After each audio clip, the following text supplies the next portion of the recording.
In this episode, we're going to look at adding ages as a fourth layer on the coring matrices, and then how to retrieve those ages and form an age model from data in a coring matrix. So first up, we have some data from 847b. Here's coring matrices, and if we go down here, we see we have ages, age and depth. Okay. That's fairly simple. If you go up to either the COD data or the COD image menu and go to depth to age, down towards the bottom, you will find matrix ages. So we'll just click on that guy. We'll use the B coring matrix in this case because the A matrix actually has one core. The age model folder is U847 age, and the age information is coming from the site initial report. And we go to the age model folder and we choose the age and the depth and continue. Now what you notice is that the coring matrix now has 4 layers rather than 3 layers. Now we'll take a look at the coring matrix, open her up. Pull it over here.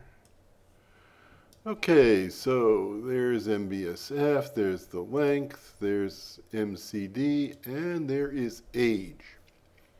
So basically, what we're saying is that the top of Core 12 Section 3 is 3.42 million years old, and you have the age to every top of every section in the whole.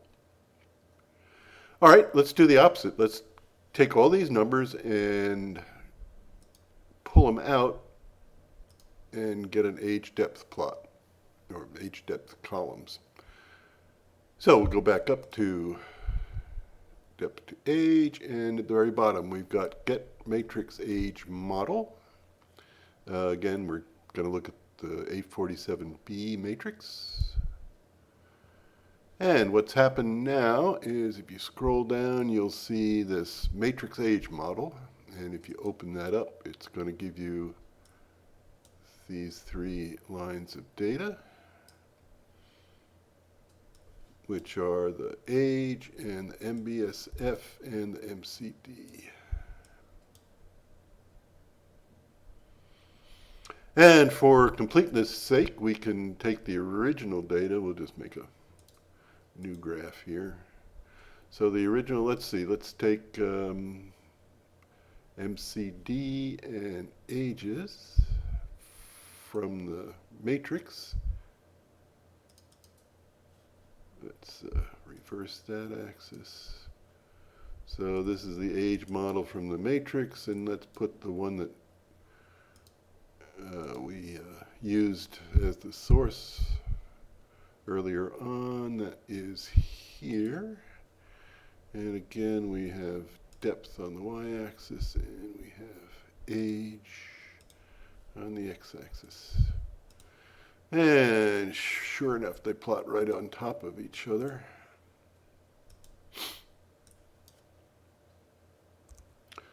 Let's show that like this. And there we go. Oops. You can't even see the this guy. Big of a 3. How's that? There we go. So same. I think this will be handy to put into add to matrices. Oh, one thing I forgot to point out. Close this guy up. Is once you do that, if you look at the notes on the coring matrix information, you'll see that there's a category called age model source, and in this case it's site IR. Now if you were to change